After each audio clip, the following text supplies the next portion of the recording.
Dejepis v škole bol nuda však. Králi, dátumy, vojny.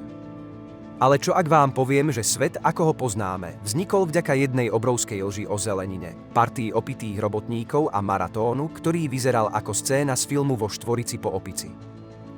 Dnes sa pozrieme na 3 šialené historické náhody, ktoré zmenili svet a dokazujú, že osud má zmysel pre veľmi čierny humor.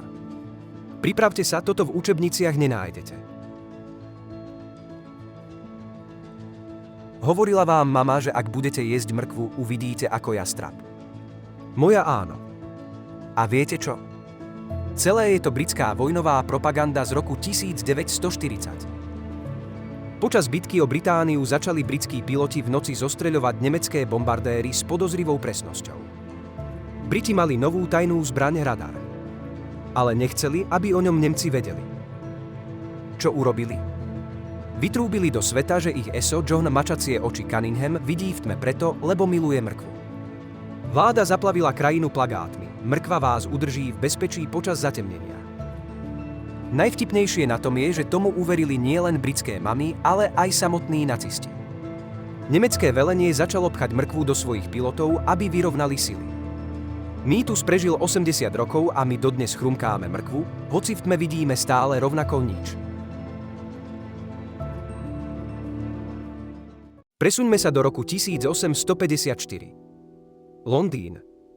Špina, smrad a cholera na každom rohu. Ľudia padali ako muchy a nikto nevedel prečo. Lekár John Snow si všimol niečo bizarné.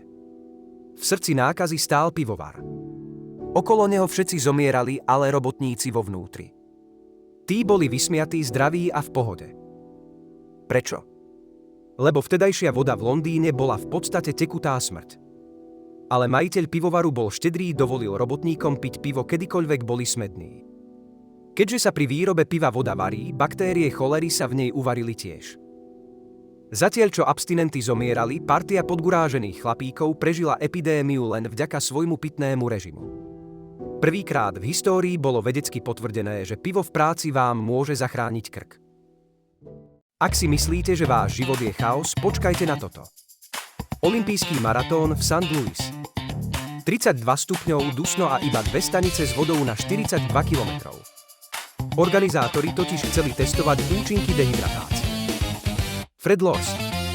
Po 14 kilometroch to vzdal, sadol do auta, nechal sa odviesť k cieľu, tam vystúpil a preťal pásku. Skoro mu dali zlato, kým niekto nezakričal: Hej, veď som ťa videl v tom Forde. Fred zahlásil: To bol len vtip. Skutočný víťaz Thomas Hicks na tom nebol lepší.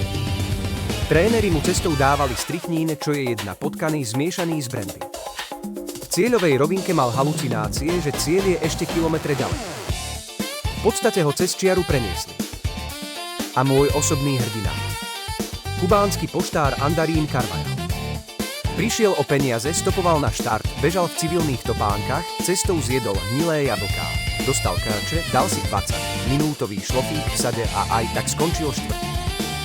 Tento maratón bol taký šialený, že ho skoro navždy vyradili z olympiády. Takže čo sme sa dnes naučili? Mrkva je fajn, ale radar nenahradí. Pivo je historicky overená prevencia. A ak máte zlý deň, aspoň vás nikto nedopuje jedom na potkany počas behu v 30-stupňovej horúčave.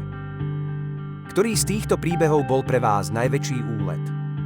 Napíšte mi do komentárov. Ak sa vám video páčilo, dajte like a odber, zdieľajte ho so svojím učiteľom dejepisu a kamarátov. Vidíme sa pri ďalšej bizarnosti z našej histórie. Vidíme sa na budúce.